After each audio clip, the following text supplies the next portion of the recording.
નમસ્કાર વિદ્યાર્થીઓ, પ્રેરણા ચેનલમાં તમારું હાર્દિક સ્વાગત છે। તો આજના વિડિયો લેક્ચરમાં આપણે વિશિષ્ટ સમાંતર બાજુ ચતુષ્કોણોનો અભ્યાસ કરીશું।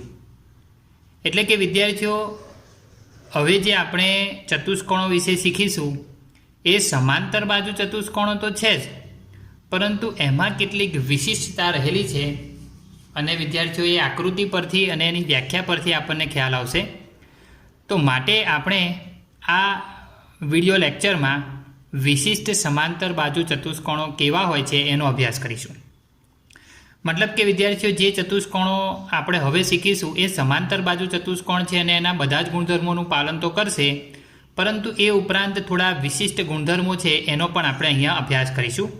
તો એમાં વિદ્યાર્થીઓ સૌપ્રથમ આપણે જોઈ શકીએ છીએ કે નંબર 1માં આપણે લખ્યું છે સમબાજુ ચતુષ્કોણ। હવે વિદ્યાર્થીઓના નામ ઉપરથી જ આપણને ખ્યાલ આવી જાય છે કે બધી બાજુઓ કેવી હશે? સમ એટલે કે વિદ્યાર્થીઓ સરખી। તો એની વ્યાખ્યા વિદ્યાર્થીઓ આ રીતે આવે છે કે જે સમાંતર બાજુ ચતુષ્કોણની ચારેય બાજુના માપ સમાન હોય તે ચતુષ્કોણને સમબાજુ ચતુષ્કોણ કહે છે। એટલે કે વિદ્યાર્થીઓ, આપણે જો એક આકૃતિની અહીંયા રચના કરીએ તો આપણે અહીંયા જોઈ શકીએ છીએ કે આ જે એક આકૃતિ હું દોરું છું એમાં તમે જોઈ શકશો કે ચતુષ્કોણની જે ચારે ચાર બાજુઓ છે વિદ્યાર્થીઓ એક સરખા માપની છે, બરાબર છે। તો વિદ્યાર્થીઓ, આ જે આકૃતિ આપણી તૈયાર થાય છે એને આપણે સમબાજુ ચતુષ્કોણ કહીશું અને સમબાજુ ચતુષ્કોણનું આપણે જો અહીં નામ આપી દઈએ વિદ્યાર્થીઓ તો ABCD આ વિદ્યાર્થીઓ સમબાજુ ચતુષ્કોણ છે। હવે સમબાજુ ચતુષ્કોણની વિદ્યાર્થીઓ બીજી એક ખાસિયત એ પણ છે। સૌપ્રથમ વિદ્યાર્થીઓ, આપણે એની ચારેય બાજુઓ સરખી છે તો એ આપણે દર્શાવી દઈએ। તો સૌપ્રથમ આપણું જે વ્યાખ્યા મુજબ વિદ્યાર્થીઓ સમાંતર બાજુ ચતુષ્કોણ, હવે જુઓ વ્યાખ્યાની શરૂઆતમાં જ લખ્યું છે વિદ્યાર્થીઓ સમાંતર બાજુ ચતુષ્કોણ। એનો મતલબ શું થઈ ગયું કે આ સામસામેની બાજુઓ તો સમાંતર અને સરખી છે જ। સામસામેની બાજુઓ જે સમાંતર બાજુ ચતુષ્કોણની વ્યાખ્યા વિદ્યાર્થીઓ અગાઉના લેક્ચરની અંદર આપણે ભણી ચૂક્યા હતા, તો એના ગુણધર્મો તો પાલન થાય છે, પરંતુ વિદ્યાર્થીઓએ સમબાજુ લખ્યું છે એટલે કે સામસામેની ઉપરાંત ચારે ચાર બાજુઓના માપ સમાન છે। અને વિદ્યાર્થીઓ એની જો આપણે અહીંયા વાત કરીએ તો વિદ્યાર્થીઓ આપણે આ રીતે કહીશું કે ચતુષ્કોણ ABCD સમબાજુ ચતુષ્કોણ છે। હવે વિદ્યાર્થીઓ એના કેટલાક વિશિષ્ટ ગુણધર્મોની જો આપણે અહીંયા ચર્ચા કરીએ અને એની સમજ આપીએ તો વિદ્યાર્થીઓ આ રીતે થશે કે એની બધી બાજુઓ સમાન છે, એટલે આપણે એને સાંકેતિક સ્વરૂપમાં આ રીતે લખી શકીએ કે AB બાજુ બરાબર BC બાજુ બરાબર CD બાજુ બરાબર DA બાજુ। બીજી રીતે વિદ્યાર્થીઓ આપણે અહીંયા કહી શકીએ કે આના જે વિકર્ણો છે વિદ્યાર્થીઓ તમે ધ્યાનથી જોશો, આ જે BD વિકર્ણ અને આ જે AC વિકર્ણ છે એ વિદ્યાર્થીઓ બંને એકબીજાને કાટખૂણે દુભાગે છે। મતલબ કે જ્યાં કાપે છે જો એ બિંદુનું નામ વિદ્યાર્થીઓ O આપી દઈએ તો તમે જોઈ શકો છો કે આ ભાગ એટલે કે O થી D નો ભાગ અને O થી B નો ભાગ સમાન થશે। અને વિદ્યાર્થીઓ એ જ રીતે જો આપણે અહીંયા O થી A નો ભાગ કહીએ, બરાબર છે, તો વિદ્યાર્થીઓ એ જ રીતે O થી C નો ભાગ પણ સમાન થશે। એટલે કે વિદ્યાર્થીઓ આની અંદર આપણે સમાંતર બાજુ ચતુષ્કોણની જેમ વિકર્ણો તો દુભાગે છે, પરંતુ વિદ્યાર્થીઓ વિકર્ણો કાટખૂણે દુભાગે છે એ શબ્દ, કાટખૂણે દુભાગે છે એ શબ્દ વધારાનો આપણે એમાં લાગુ પડે છે। તો વિદ્યાર્થીઓ એ પ્રમાણે આપણે અહીંયા એક વિશેષતા એની જે છે એ આપણે લખીશું, ખાસ ધ્યાન આપજો કે સમબાજુ ચતુષ્કોણ ના વિકર્ણો કાટખૂણે પરસ્પર દુભાગે છે। હવે વિદ્યાર્થીઓ પરસ્પર શબ્દ કેમ લખીએ છીએ? એકબીજાને જે કહેવાય ને વિદ્યાર્થીઓને પરસ્પર શબ્દથી આપણે અહીંયા કહી શકીએ છીએ। હવે વિદ્યાર્થીઓ આ જે વિશેષતા છે, બરાબર છે, એ ખાસ આપણે આ સમબાજુ ચતુષ્કોણમાં ધ્યાન રાખવાની છે। હવે વિદ્યાર્થીઓ એ જ રીતે નંબર 2 જો આપણે અહીંયા જોઈશું તો વિદ્યાર્થીઓ એ છે ચોરસ। તો વિદ્યાર્થીઓ હવે ચોરસની વ્યાખ્યા આપણને આ રીતે મળે છે કે જે સમાંતર બાજુ ચતુષ્કોણમાં ચારેય બાજુના માપ સરખા અને ચારેય ખૂણાઓ કાટખૂણા હોય તે ચતુષ્કોણને ચોરસ કહે છે। તો વિદ્યાર્થીઓ આપણે અહીંયા એ જ રીતે એક ચોરસની આકૃતિ દોરીને તમને સમજાવીએ કે ચોરસ જે છે વાસ્તવની અંદર આકૃતિમાં આપણને કેવા સ્વરૂપનું દેખાય છે. તો વિદ્યાર્થીઓ તમે આમ તો શીખી જ ગયા છો કે ચોરસ આકૃતિ કેવી રીતે આપણે દોરી શકાય છે. તો વિદ્યાર્થીઓ અહીંયા જોઈ શકીએ છીએ ABCD જે મેં અહીંયા તમને બતાવ્યો છે એ ચોરસ છે અને વિદ્યાર્થીઓ તમે જોઈ શકો છો એની બધી જ બાજુઓ જે છે એના માપ સમાન છે એટલે આપણે એને એક નિશાની વડે દર્શાવીએ છીએ. બરાબર છે. અને વિદ્યાર્થીઓ એ પણ જોઈ શકો છો કે એના ચારેય જે ખૂણા છે એ પણ કાટખૂણા છે. બરાબર છે. તો વિદ્યાર્થીઓ આ જે ચોરસ છે એની વ્યાખ્યા આપણે આ રીતે અહીંયા રજૂ કરીએ છીએ કે જે સમાંતર બાજુ ચતુષ્કોણ, સમાંતર બાજુ ચતુષ્કોણ છે એટલે કે એના ગુણધર્મો, સમાંતર બાજુ ચતુષ્કોણના ગુણધર્મોનું તો પાલન થાય છે જ, પણ એ ઉપરાંત એની અંદર વધારાનું શું છે તો કે વિદ્યાર્થીઓ ચારેય બાજુઓના માપ પણ સરખા છે અને ચારેય ખૂણા કાટખૂણા છે. એ ઉપરાંત બીજી પણ એની વિશેષતા છે વિદ્યાર્થીઓ, એ પણ આપણે જોઈશું. તો આને સંકેતમાં આપણે આ રીતે લખીશું કે ચતુષ્કોણ ABCD ચોરસ છે. એની જે વ્યાખ્યા મુજબ વિદ્યાર્થીઓને સંકેતમાં જો આપણે લખીએ તો વિદ્યાર્થીઓ સંકેતમાં આપણે એને આ રીતે લખી શકીશું કે એની બધી બાજુઓના માપ સમાન છે એટલે આપણે આ રીતે લખીએ કે AB બાજુ બરાબર BC બાજુ બરાબર CD બાજુ બરાબર DA બાજુ. અને વિદ્યાર્થીઓ એ જ રીતે ખૂણો A બરાબર ખૂણો B બરાબર ખૂણો C બરાબર ખૂણો D બધા જ ખૂણા કાટખૂણા છે એટલે આપણે અહીંયા 90 અંશ લખીશું. તો વિદ્યાર્થીઓ વ્યાખ્યા મુજબ આપણે આને આ રીતે સાંકેતિક સ્વરૂપમાં દર્શાવી શકીએ છીએ. હવે વિદ્યાર્થીઓ બીજી એની ખાસ જે વિશેષતા છે એ બે વિશેષતાઓ આપણે અહીંયા જોવાની છે. અને વિદ્યાર્થીઓ આની બે વિશેષતા કઈ છે તો પહેલાં વિદ્યાર્થીઓ હું આ રીતે લખીશ કે સમબાજુ ચતુષ્કોણની જેમ જ વિદ્યાર્થીઓ આમાં પણ છે. તો આપણે લખીશું કે ચોરસના વિકર્ણો, ધ્યાન રાખજો વિદ્યાર્થીઓ, ચોરસના વિકર્ણો કાટખૂણે પરસ્પર દુભાગે છે. એટલે કે વિદ્યાર્થીઓ જે આ ગુણધર્મ જેમ સમબાજુ ચતુષ્કોણમાં છે એવો જ ચોરસમાં પણ છે, પરંતુ વિદ્યાર્થીઓ ચોરસમાં બીજો એક ગુણધર્મ વિકર્ણો માટે વધારાનો છે. અને વિદ્યાર્થીઓ આ રીતે લખીશું કે ચોરસના બંને વિકર્ણો, ચોરસના બંને વિકર્ણો સમાન માપના હોય છે. એટલે કે વિદ્યાર્થીઓ જો આપણે એક વિગત જો અહીંયા આપણે સાંકેતિક સ્વરૂપમાં ઉમેરવાની હોય તો આપણે આ રીતે લખી શકીશું. તો વિદ્યાર્થીઓ આકૃતિની અંદર તમે જોઈ શકો છો આ AC વિકર્ણ છે અને એ જ રીતે વિદ્યાર્થીઓ જો આ BD વિકર્ણ છે તો આ બંને એકબીજાને કાટખૂણે દુભાગે છે. અને વિદ્યાર્થીઓ જો આપણે અહીંયા O નામ આપી દઈએ અને જો આપણે આ જે વિકર્ણ લખ્યું કે બંને વિકર્ણો પરસ્પર દુભાગે છે અને વિદ્યાર્થીઓ બંને વિકર્ણોના માપ સમાન હોય તો વિદ્યાર્થીઓ અહીં જોઈ શકો છો AC એ વિકર્ણ છે, એના બરાબર આ જે BD વિકર્ણ છે એ આપણે અહીંયા લખી શકીએ છીએ. તો વિદ્યાર્થીઓ અહીં ખૂબ જ સરળતાથી આપણે આ જે ચોરસની જે માહિતી છે ને એના જે ખાસ ગુણધર્મો છે એની ચર્ચા કરી. તો વિદ્યાર્થીઓ હવે આપણે ત્રીજો જે પ્રકાર છે લંબચોરસ એનો આપણે અહીંયા સમજ આપીએ. તો જોઈ શકશો એનું નામ છે લંબચોરસ. અને વિદ્યાર્થીઓ એની વ્યાખ્યા આ રીતે છે કે જે સમાંતર બાજુ ચતુષ્કોણની સામસામેની બાજુઓ સમાન અને ચારેય ખૂણા કાટખૂણા હોય તે ચતુષ્કોણને લંબચોરસ કહે છે. તો વિદ્યાર્થીઓ આપણે વ્યાખ્યા મુજબ આકૃતિની જો રચના કરીએ તો તમે જોઈ શકશો કે આપણે જે આકૃતિ દોરીએ છીએ એ આકૃતિ આપણને જે કહ્યું છે એ પ્રકારે લંબચોરસની છે. અને વિદ્યાર્થીઓ એની જે રચના હું કરું છું તેમાં એના નામ આપી દઈશ. નામ તો આપણે કોઈ પણ આપી શકીએ છીએ. વિદ્યાર્થીઓ હું ખાસ ABCD જ નામ આપું છું. તો ABCD તમે આ નામ જોઈ શકો છો ચતુષ્કોણનું. અને વિદ્યાર્થીઓ વ્યાખ્યા મુજબ તમે જુઓ કે ABની સામેની બાજુ CD છે તો એનું માપ અને ABનું માપ સમાન છે. એ જ રીતે વિદ્યાર્થીઓ ADની સામેની બાજુ BC છે તો આ બંનેના માપ પણ સમાન છે. તો વ્યાખ્યા મુજબ સામસામેની બાજુઓના માપ સમાન અને બધા જ ખૂણા કાટખૂણા. તો જોઈ શકશો ખૂણો A, ખૂણો B, ખૂણો C અને ખૂણો D જો કાટખૂણા હોય તો આવું સ્વરૂપ ધરાવતા સમાંતર બાજુ ચતુષ્કોણને આપણે લંબચોરસ શબ્દ કહીએ છીએ. અને વિદ્યાર્થીઓ આને જો આપણે સંકેતમાં લખીએ તો આપણે આ રીતે પણ ગાણિતિક સંકેતમાં લખી શકીએ છીએ કે ચતુષ્કોણ ABCD લંબચોરસ છે.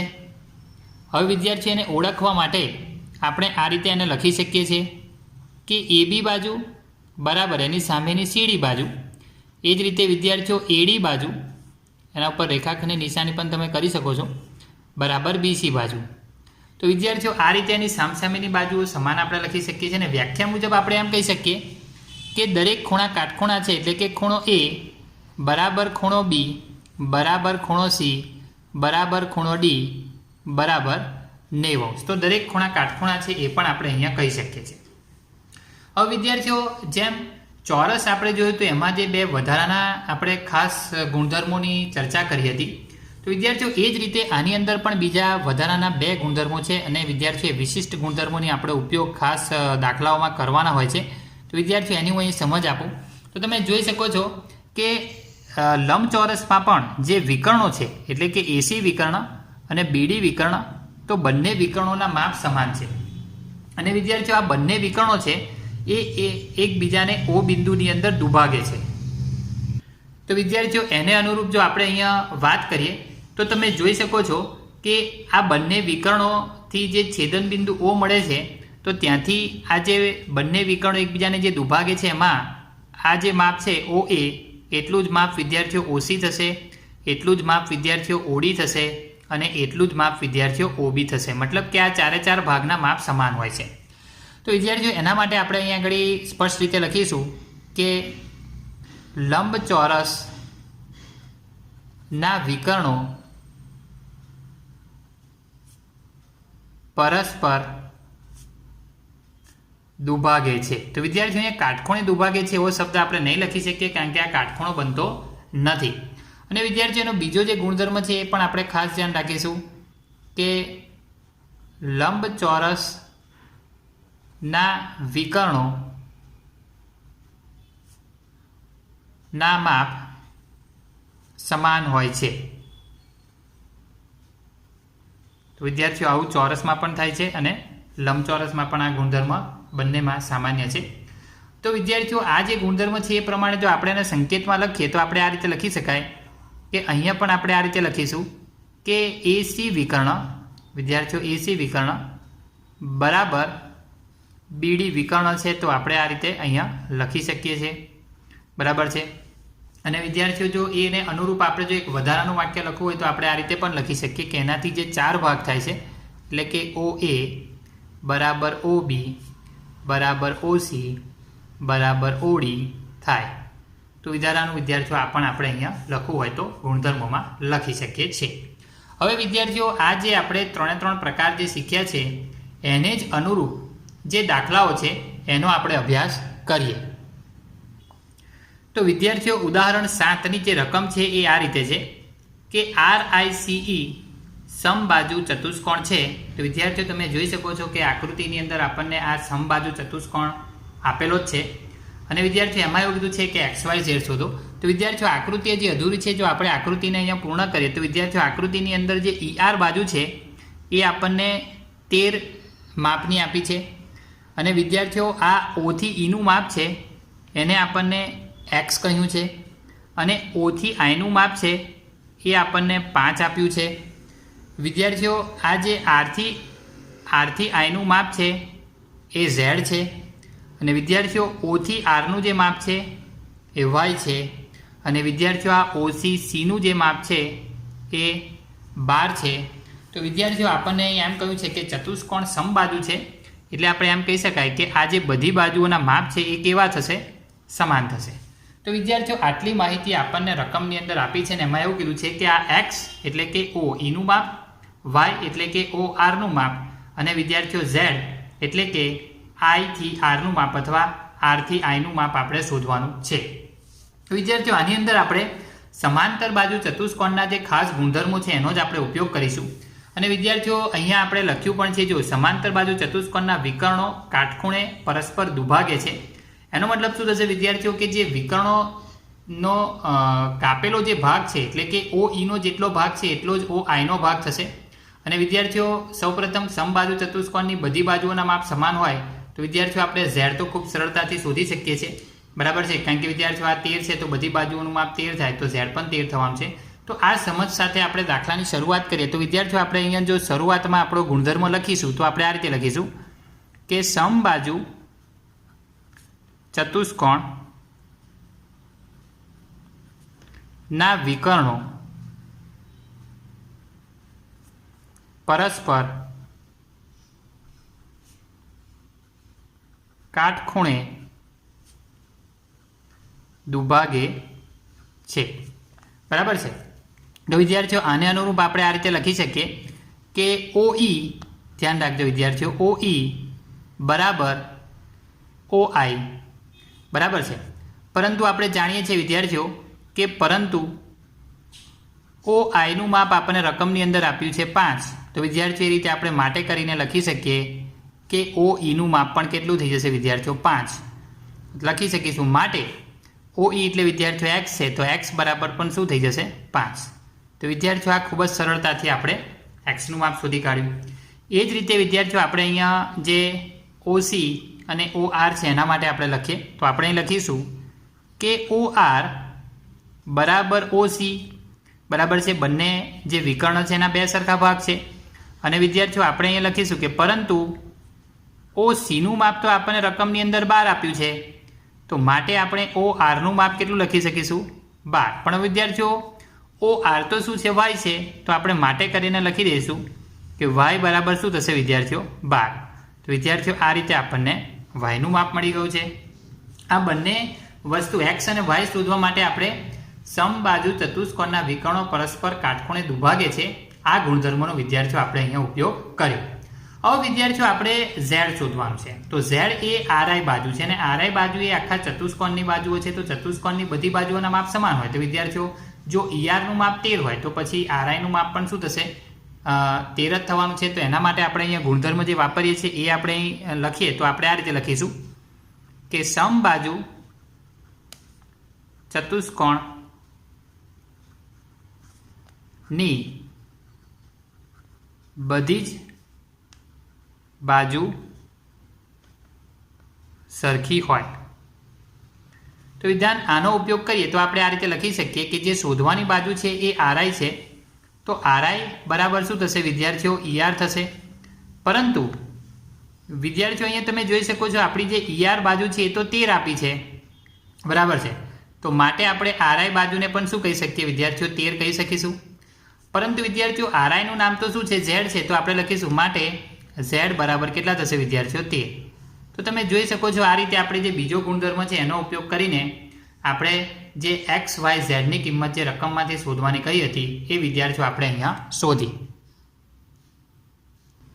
તો વિદ્યાર્થીઓ હવે આપણે સ્વાધ્યાય 3.4 નો જે દાખલા નંબર 1 છે એની સૂચના વિદ્યાર્થીઓ આ રીતે છે કે સાચા છે કે ખોટા તે જણાવો.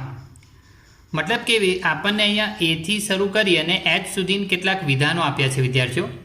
આ વિધાનો જે લખ્યા છે એ પ્રમાણે સાચા વિધાનો હોય કે ખોટા વિધાનો હોય એની આપણે અહીંયા જાણકારી મેળવવાની છે. તો વિદ્યાર્થીઓ એમાં આપણું જે A નંબરનું જે વિધાન છે એની અંદર વિદ્યાર્થીઓ એમ કહ્યું છે કે દરેક લંબચોરસ ચોરસ છે. હવે તમે જોઈ શકશો વિદ્યાર્થીઓ દરેક લંબચોરસ એ ચોરસ છે આપણે એવું કહી શકીએ કે ન કહી શકીએ. તો વિદ્યાર્થીઓ આ વિધાન જો આપણે કહીએ તો આ વિધાન આપણા માટે કેવું થશે વિદ્યાર્થીઓ ખોટું સાબિત થશે. એનું કારણ શું છે વિદ્યાર્થીઓ? કારણ કે દરેક લંબચોરસને ચોરસ કેમ ન કહી શકાય? કારણ કે ચોરસની વિદ્યાર્થીઓ વ્યાખ્યા મુજબ એની બધી જ એટલે કે ચારેય બાજુઓના માપ સમાન હોવા જોઈએ. આ ગુણધર્મ ચોરસનો ખાસ અગત્યનો છે. પરંતુ વિદ્યાર્થીઓ લંબચોરસમાં ફક્ત સામસામેની બાજુઓના માપ જ સમાન હોય છે, ચારે બાજુઓના માપ સમાન હોતા નથી. તો વિદ્યાર્થીઓ આ એક જ ગુણધર્મ જે છે એનાથી આપણે બંને વચ્ચેનો ફરક આપણે જોઈ શકીએ છીએ. માટે એમ કહી શકાય કે દરેક લંબચોરસને આપણે ચોરસ કહી શકીએ નહીં. વિદ્યાર્થીઓ આ બાબત આપણે અહીંયા જોવાનું છે. હવે વિદ્યાર્થીઓ એવા ઘણા બધા પ્રકારના જે વિધાનો છે એ વિધાનમાં આપણે બી વિધાન જોઈએ. એમાં લખ્યું છે કે દરેક સમબાજુ ચતુષ્કોણ એ સમાંતર બાજુ ચતુષ્કોણ છે. તો વિદ્યાર્થીઓ આ જે વિધાન છે આપણે એને સાચું કહીશું. એનું કારણ શું છે વિદ્યાર્થીઓ? કારણ કે આપણે સમબાજુ ચતુષ્કોણની વ્યાખ્યા જ્યારે અગાઉના ભાગમાં જોયું ત્યારે જ જોયું હતું કે જે જે સમાંતર બાજુ ચતુષ્કોણની બધી બાજુઓના માપ સમાન હોય. તો આપણે શરૂઆત જ જો સમાંતર બાજુ ચતુષ્કોણથી કરતા હોય એનો મતલબ એ થઈ ગયું કે દરેક સમબાજુ ચતુષ્કોણ એ સમાંતર બાજુ ચતુષ્કોણ પણ છે. અને વિદ્યાર્થીઓ, સમાંતર બાજુ ચતુષ્કોણની વ્યાખ્યા શું છે કે સામસામેની બાજુઓ સરખી અને સમાન હોવી જોઈએ, સરખી અને સમાંતર હોવી જોઈએ. તો વિદ્યાર્થીઓ એવું સમબાજુમાં પણ થાય છે, તો માટે આ વિધાન સાચું છે. હવે વિદ્યાર્થીઓ સી જે વિધાન છે એમાં જોઈએ કે દરેક ચોરસ સમબાજુ ચતુષ્કોણ છે તેમજ લંબચોરસ પણ છે. તો વિદ્યાર્થીઓ તમે જોઈ શકશો કે ચોરસની જે વ્યાખ્યા છે બરાબર છે એ સમબાજુ ચતુષ્કોણને પણ પાલન કરે છે અને લંબચોરસની વ્યાખ્યાનું પણ પાલન કરે છે. મતલબ કે વિદ્યાર્થીઓ સમબાજુ ચતુષ્કોણમાં એમ કહી શકાય કે એના બધી બાજુઓના માપ સમાન હોય, તો ચોરસમાં પણ એવું હોય છે બરાબર છે, બધી બાજુઓના માપ સમાન હોય છે. બીજું કે એના વિકર્ણો એકબીજાને કાટખૂણે દુભાગે, તો ચોરસમાં પણ વિકર્ણો એકબીજાને કાટખૂણે દુભાગે છે. એટલે કે આ સમબાજુ ચતુષ્કોણની અંદર જે ગુણધર્મોનું પાલન થાય છે એ ચોરસમાં પણ થાય છે. હવે વિદ્યાર્થીઓ લંબચોરસની વાત કરીએ તો લંબચોરસની સામસામેની બાજુઓના માપ સમાન હોય તો ચોરસની અંદર પણ એવું હોય છે. અને લંબચોરસના ચારેય ખૂણા કાટખૂણા હોય તો ચોરસના પણ ચારેય ખૂણા કાટખૂણા હોય છે. તો વિદ્યાર્થીઓ આને અનુરૂપ આપણે જોઈએ તો વિધાન જે સી છે એ આપણું સાચું થશે. હવે ડી વિધાનની વાત કરીએ તો દરેક ચોરસ સમાંતર બાજુ ચતુષ્કોણ નથી. તો વિદ્યાર્થીઓ આપણે જોઈને જ કહી દઈએ કે આ વિધાન ખોટું છે. કેમ? કારણ કે વિદ્યાર્થીઓ આપણે ચોરસની વ્યાખ્યામાં જ સૌપ્રથમ લખીએ છીએ કે જે સમાંતર બાજુ ચતુષ્કોણની બધી બાજુઓના માપ સમાન હોય અને બધા ખૂણા કાટખૂણા હોય બરાબર છે. એટલે કે દરેક ચોરસ એ સમાંતર બાજુ ચતુષ્કોણ તો છે જ. તો વિદ્યાર્થીઓ અહીંયા નથી લખ્યું છે, માટે આપણે આ વિધાનને શું કરીશું? ખોટું કાપીશું. હવે વિદ્યાર્થીઓ ઈ જે વિધાન છે એ આ રીતે છે કે દરેક પતંગાકાર ચતુષ્કોણ સમબાજુ ચતુષ્કોણ છે. તો વિદ્યાર્થીઓ પતંગાકાર ચતુષ્કોણની ખાસિયત શું છે? તો કે એની પાસેની બાજુઓના માપ સમાન હોય. અને વિદ્યાર્થીઓ સમબાજુ ચતુષ્કોણની તો ચારે ચાર બાજુના માપ સમાન હોય. એનો મતલબ એમ કહી શકાય કે જે વિધાન ઈ જે છે એ ખોટું છે. કારણ કે પતંગાકાર ચતુષ્કોણમાં ફક્ત પાસેની બાજુઓના માપ જ સમાન હોય છે, જ્યારે સમબાજુ ચતુષ્કોણમાં ચારેય બાજુઓના માપ સમાન હોય છે. માટે આ વિધાન યોગ્ય બેસતું નથી. તો પતંગાકાર ચતુષ્કોણ એ સમબાજુ ચતુષ્કોણ નથી. હવે વિદ્યાર્થીઓ એફ વિધાનની આપણે અહીંયા વાત કરીએ તો એફ વિધાનમાં આપણને એમ કહ્યું છે કે દરેક સમબાજુ ચતુષ્કોણ પતંગાકાર ચતુષ્કોણ છે. તો વિદ્યાર્થીઓ દરેક સમબાજુ ચતુષ્કોણને આપણે પતંગાકાર કહી શકીશું બરાબર છે. તો વિદ્યાર્થીઓ એને આપણે હા કહીશું. એનું કારણ શું છે? કારણ કે પતંગાકાર ચતુષ્કોણની વ્યાખ્યા મુજબ એની પાસેની બાજુઓના માપ સરખા હોવા જોઈએ અને વિકર્ણો એકબીજાને કાટખૂણે કાપવા જોઈએ. તો વિદ્યાર્થીઓ એવું સમબાજુ ચતુષ્કોણમાં થાય છે. એની પાસેની બાજુઓના માપ સમાન હોય, એના વિકર્ણો એકબીજાને કાટખૂણે કાપે છે. તો વિદ્યાર્થીઓ આને અનુરૂપ આપણે એમ કહી શકાય કે જે એફ વિધાન છે એ સાચું છે. હવે જી વિધાનની વાત કરીએ. દરેક સમાંતર બાજુ ચતુષ્કોણ સબાચ એટલે વિદ્યાર્થીઓને સમાંતર બાજુ ચતુષ્કોણ આપણે કહીશું. મેં અહીંયા એને શોર્ટમાં લખ્યું છે, ટૂંકમાં લખ્યું છે. તો દરેક સમાંતર બાજુ ચતુષ્કોણ સમલંબ ચતુષ્કોણ છે. તો વિદ્યાર્થીઓ હવે તમે જોઈ શકશો કે સમલંબ ચતુષ્કોણની વ્યાખ્યા અનુસાર સામસામેની બાજુની એક અને માત્ર એક જ જોડ કેવી જોઈએ? સમાંતર જોઈએ. જો વિદ્યાર્થીઓ એક જોડ સમાંતર હોય તો આપણે એને સમલંબ ચતુષ્કોણ કહી શકીએ છીએ. તો વિદ્યાર્થીઓ જે જી વિધાન છે એની અંદર પણ તમે જોઈ શકશો કે સમાંતર બાજુ ચતુષ્કોણમાં આપણને એક એવી તો જોડ મળે છે જે સમાંતર હોય છે, માટે આપણે સમલંબ ચતુષ્કોણ છે એવું આપણે અહીંયા કહી શકીએ છીએ. હવે વિદ્યાર્થીઓ એચ વિધાનની આપણે વાત કરીએ. એચ વિધાનમાં તમે જોઈ શકો છો કે દરેક ચોરસ સમલંબ ચતુષ્કોણ છે બરાબર છે. તો વિધાન પ્રમાણે તમે જોઈ શકશો કે ચોરસની સામસામેની બાજુઓ પણ સરખી અને સમાંતર હોય છે અને સમલંબ ચતુષ્કોણ પ્રમાણે એક જોડ આપણી સમાંતર હોવી જોઈએ. તો વિદ્યાર્થીઓ એ વ્યાખ્યા અનુસાર આમાં પણ પાલન થાય છે, એટલે કે આ વિધાન પણ વિદ્યાર્થીઓ ખરું છે. વિદ્યાર્થીઓ તમે જુઓ કે આ જે દાખલા નંબર 1 છે એમાં જે આપણને ખરા ખોટાની માહિતી આપી હતી એ માહિતી આપણે અહીંયા સમજી અને અહીંયા જાણી. હવે વિદ્યાર્થીઓ દાખલા નંબર 2ની જે રકમ છે એ આપણે જોઈએ. તો તમે વિદ્યાર્થીઓ દાખલા નંબર 2ની રકમ છે એને તમે ધ્યાનથી જોશો તો તમને એની અંદર 2 પ્રશ્નો આપ્યા છે. અને વિદ્યાર્થીઓનો જે પ્રશ્ન છે મહત્વનો એ આ રીતે છે કે એવા પ્રશ્નોના એવા ચતુષ્કોણોના નામ આપો કે જેમાં ચારેય બાજુના માપ સમાન હોય અને 4 કાટખૂણા હોય. તો વિદ્યાર્થીઓ પહેલો જે પ્રશ્ન છે એવો આપણે ચતુષ્કોણનું નામ આપવાનું છે કે જેમાં ચારેય બાજુનું માપ સમાન હોય. તો વિદ્યાર્થીઓનો જવાબ આપણે સરળતાથી લખી શકીએ છીએ. તમે જોઈ શકો છો વિદ્યાર્થીઓ કે એક એવો ચતુષ્કોણ કે જેના ચારેય બાજુઓના માપ સમાન હોય તો વિદ્યાર્થીઓ આપણે કહીશું એમાં ચોરસ. અને વિદ્યાર્થીઓ એ જ રીતે બીજું છે સમબાજુ ચતુષ્કોણ. તો વિદ્યાર્થીઓ આ રીતે આપણો જે માગેલો જવાબ છે એમાં આપણને એવું કીધું હતું, તો ચારે બાજુ સમાન હોય તો એના આપણે ચતુષ્કોણોના નામ લખ્યા. હવે વિદ્યાર્થીઓ એ જ રીતે આપણને એમ કહ્યું છે કે ચારેય કાટખૂણા હોય, જેમાં પણ વિદ્યાર્થીઓ આપણે ચોરસનું નામ લખી શકીએ છીએ.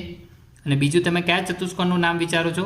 તો વિદ્યાર્થીઓ એ હશે લંબચોરસ, કારણ કે લંબચોરસમાં પણ તમે જોઈ શકો છો ચારેય ખૂણા કાટખૂણા હોય છે. તો વિદ્યાર્થીઓ આ રીતે આપણે દાખલા નંબર 2 અહીંયા જોયો. હવે વિદ્યાર્થીઓ દાખલા નંબર 3ની અંદર આપણને એમ કહેવામાં આવ્યું છે કે કેવી રીતે એક ચોરસ એ ચતુષ્કોણ, સમાંતર બાજુ ચતુષ્કોણ, સમબાજુ ચતુષ્કોણ અને લંબચોરસ છે તે વિગતવાર સમજાવો. તો વિદ્યાર્થીઓ આના માટે આપણે જવાબ 1 કરીને લખીશું, કારણ કે દરેકના આપણે વિધાન સમજાવવાના છે. તો વિદ્યાર્થી આપણે એવું સમજીએ કે પહેલાં એમ સમજીએ કે ચોરસ છે ચતુષ્કોણ કેવી રીતે છે. તો વિદ્યાર્થીઓ આપણે જાણીએ છીએ કે ચોરસ, ધ્યાન રાખજો વિદ્યાર્થીઓનો જવાબ લખીને હું બતાવું છું. ચોરસ એ 4 રેખાખંડોથી બનેલી બંધ આકૃતિ છે. તો આપણે શું લખી શકીશું? માટે તેને ચતુષ્કોણ કહી શકાય. તો આ રીતે આપણે એનું કારણ દર્શાવી શકીએ છીએ, એનું મહત્ત્વ પણ આપણે સમજી શકીએ છીએ. હવે વિદ્યાર્થીઓ એ જ રીતે આપણે જવાબ 2 કરીને લખીશું. અને જવાબ 2માં આપણને એમ કીધું છે કે ચોરસ એ કેવી રીતે સમાંતર બાજુ ચતુષ્કોણ કહેવાય. તો વિધાન એનો પણ આપણે અહીંયા જવાબ તરીકે સમજાવીએ તો આપણે લખીશું કે ચોરસમાં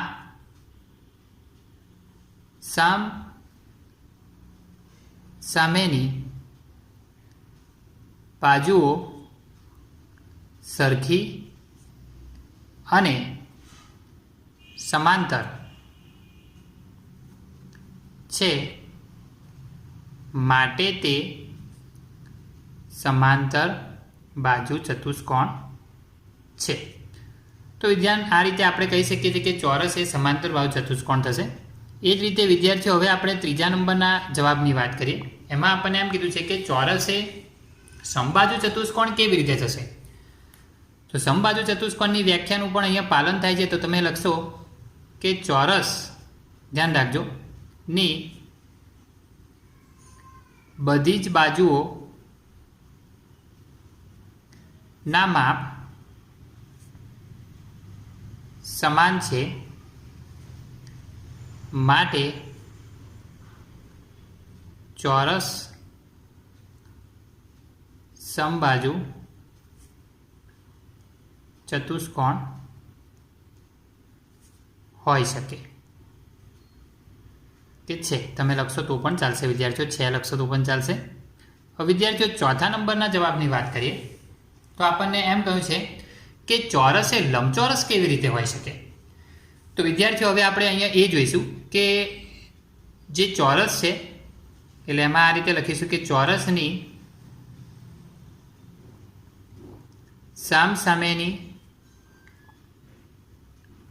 બાજુઓના માપ સરખા તથા બધા જ ખૂણા કાટખૂણા છે, માટે લંબચોરસ છે. તો વિદ્યાર્થીઓ આ રીતે આપણે જોયું કે ચોરસને આપણે ચતુષ્કોણ પણ કહી શકીશું, સમાંતર બાજુ ચતુષ્કોણ પણ કહી શકીશું, સમબાજુ ચતુષ્કોણ પણ કહી શકીશું અને લંબચોરસ પણ કહી શકીશું. તો વિદ્યાર્થીઓ હવે આપણે એના પછીના દાખલાનો અભ્યાસ કરીએ. તો દાખલા નંબર 4ની અંદર વિદ્યાર્થીઓ આપણને એમ કહેવામાં આવ્યું છે કે નીચે દર્શાવ્યા મુજબ વિકર્ણ ધરાવતા ચતુષ્કોણના નામ આપો. તો વિદ્યાર્થીઓ એમાં આપણને પહેલી જે પરિસ્થિતિ આપી છે કે પરસ્પર વિકર્ણો દુભાગતા હોય. તો વિદ્યાર્થીઓ આપણે એ અહીંયા નામ લખવાના છે કે કયા એવા ચતુષ્કોણ છે કે જેના વિકર્ણો પરસ્પર દુભાગે છે. તો વિદ્યાર્થીઓ આપણે જો એના અહીંયા નામ રજૂ કરીએ તો તમે જોઈ શકશો કે જે પ્રથમ નામ છે એ આપણે સમાંતર બાજુ ચતુષ્કોણનું આપીશું, એટલે આપણે અહીં લખીશું સમાંતર બાજુ ચતુષ્કોણ. વિદ્યાર્થીઓનું બીજું નામ છે એ જ રીતે જો આપણે આપીએ તો અહીંયા સમબાજુ લખીશું, તો આપણે લખીશું અહીંયા સમબાજુ ચતુષ્કોણ. એ જ રીતે વિદ્યાર્થીઓ જો આપણે અહીંયા ત્રીજું નામ જો આપવા જઈએ તો આપણા માટે ખૂબ સરસ છે ને એ તમે જાણો છો, લંબચોરસ થશે વિદ્યાર્થીઓ. અને જો ચોથું નામ આપણે આપવા જઈશું તો એ છે વિદ્યાર્થીઓ ચોરસ. તો તમે જોઈ શકો છો કે આ જે ચારેય ચતુષ્કોણોના જે વિકર્ણો છે એ એકબીજાને પરસ્પર દુભાગે છે, મતલબ કે એકબીજાના સરખા ટુકડા કરે છે. હવે વિદ્યાર્થીઓ આપણને એની અંદર જ આપણને બીજો પ્રશ્ન આપણને એમ કહેવામાં આવ્યો છે કે વિકર્ણો પરસ્પર લંબ દ્વિભાજક હોય તો આપણે અહીંયા એ રીતે લખીશું કે પરસ્પર લંબ દ્વિભાજક. લંબ દ્વિભાજકનો મતલબ વિદ્યાર્થીઓ આપણે અહીંયા સમજવા માટે આ રીતે લખીએ કે કાટખૂણે દુભાગે. બરાબર છે, સમજવા માટે વિદ્યાર્થીઓ લંબ દ્વિભાજકનો મતલબ થાય કાટખૂણે દુભાગે. તો વિદ્યાર્થીઓ એવા ચતુષ્કોણોના નામ આપણે અહીં લખવાના છે કે જેમના વિકર્ણો એકબીજાને પરસ્પર લંબ દ્વિભાજક હોય. અને લંબ દ્વિભાજક એટલે વિદ્યાર્થીઓ આપણે શીખી ગયા છે કે કાટખૂણે એકબીજાને કાપે. તો વિદ્યાર્થીઓ એવા જે છે એવા બે ચતુષ્કોણો છે ને એમાં પહેલું નામ છે આપણે આ રીતે લખી શકીએ કે સમબાજુ ચતુષ્કોણ. વિદ્યાર્થીઓ તમે ચતુષ્કોણ ના લખો તો પણ ચાલે. અને નંબર 2 છે ચોરસ. બરાબર છે, સમબાજુ ચતુષ્કોણ અને વિદ્યાર્થીઓ અહીં લખીશું ચોરસ. તો વિદ્યાર્થીઓ તમે જોઈ શકશો કે આ બંને જે ચતુષ્કોણ છે એ બંને ચતુષ્કોણોની અંદર જે વિકર્ણો છે એકબીજાને કાટખૂણે દુભાગે છે. બરાબર છે, એટલે કે આપણે એમ કહીએ કે પરસ્પર લંબ દ્વિભાજક છે તો પણ ચાલશે. હવે વિદ્યાર્થીઓ આપણને એમાં જ ત્રીજા નંબરનો પ્રશ્ન આપણને એમ કહ્યો છે કે બંને વિકર્ણો કેવા હશે તો કે સમાન હોય.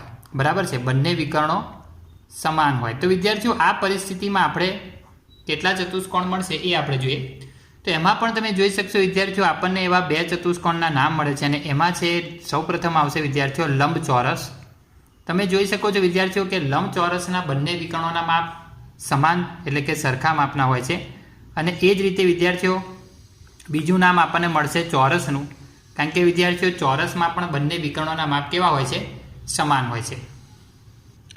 તો વિદ્યાર્થીઓ સ્વાધ્યાય 3.4નો જે દાખલા નંબર 5 છે એની રકમ આપણને આ રીતે કહી છે કે લંબચોરસ એક બહિર્મુખ ચતુષ્કોણ છે, સમજાવો.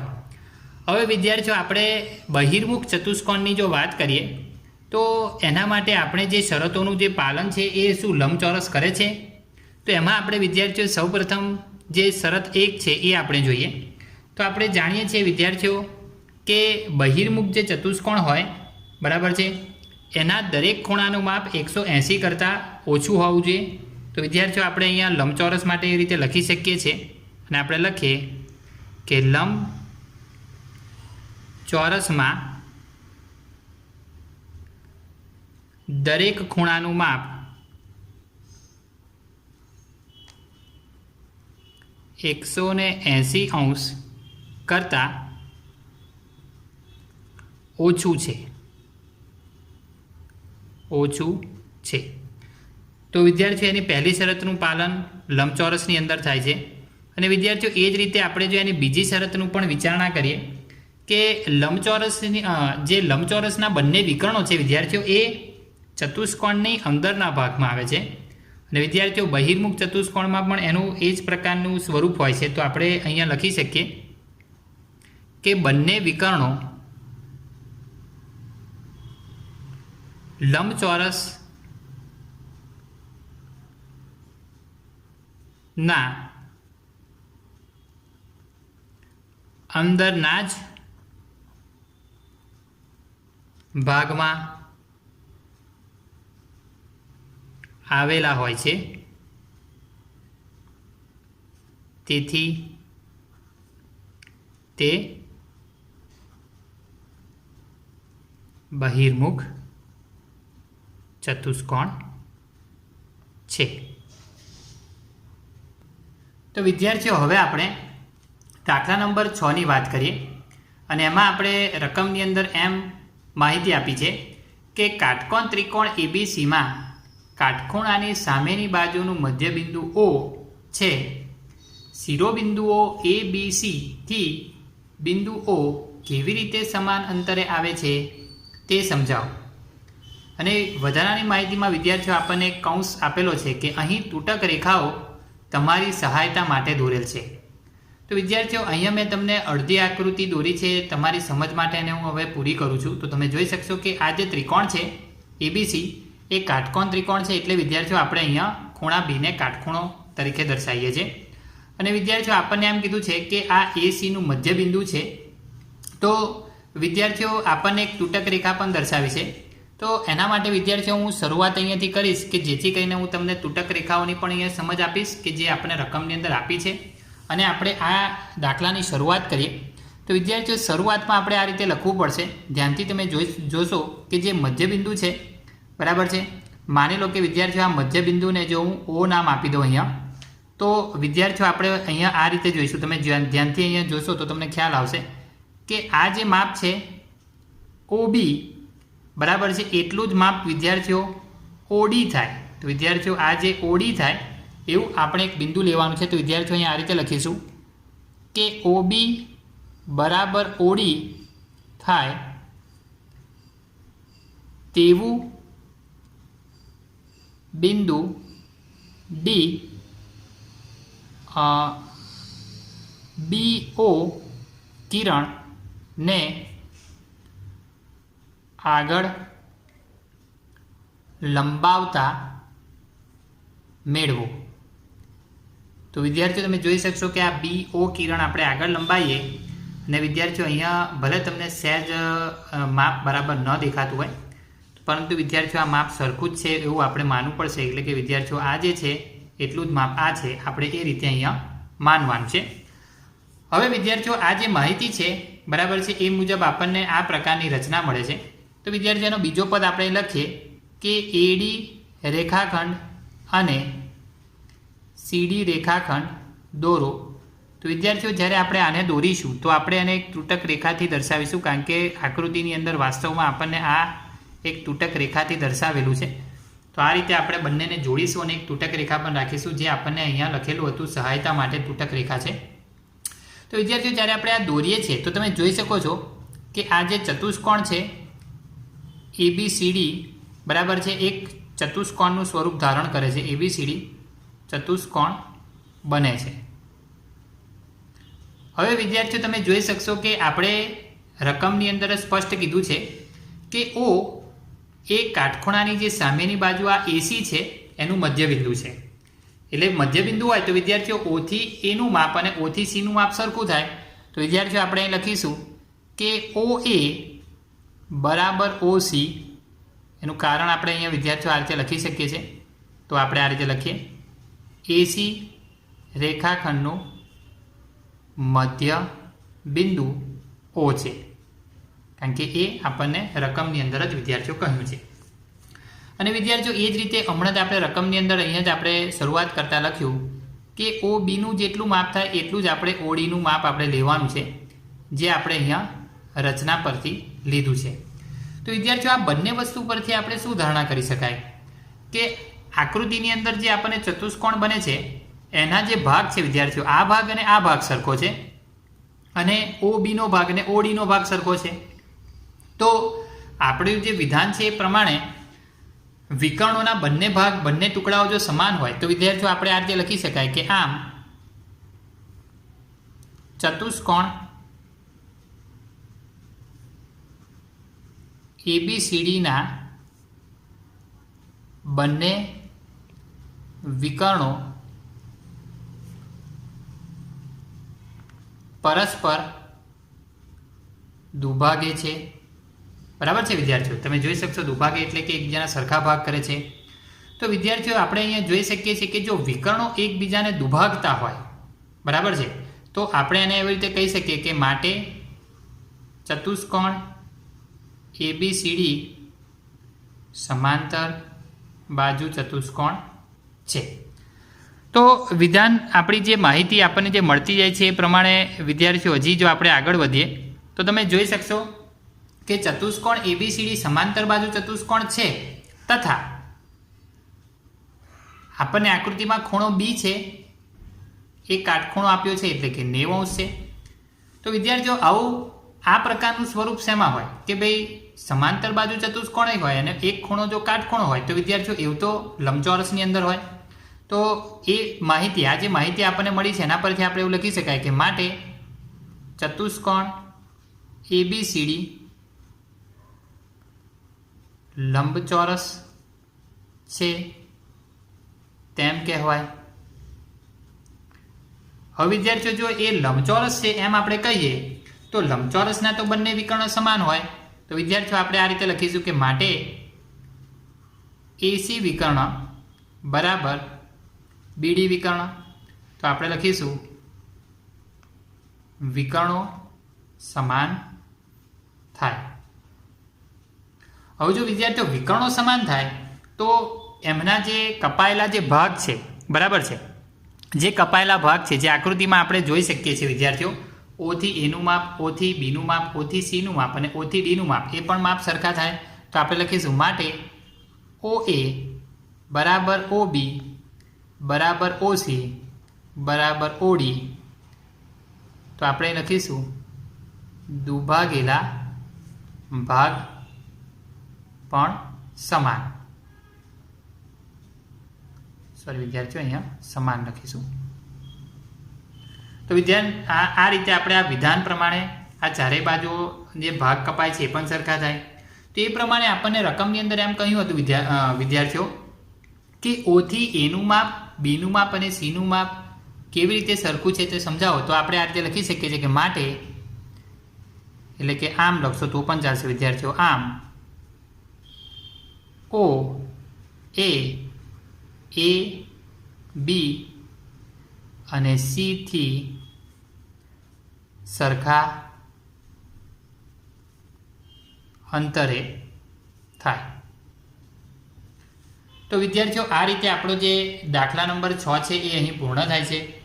અને વિદ્યાર્થીઓ તમે જોઈ શકો છો કે આ દાખલા નંબર 6 એ આપણા સ્વાધ્યાય 3.4 એટલે કે ચેપ્ટર 3નો વિદ્યાર્થીઓ અંતિમ દાખલો હતો.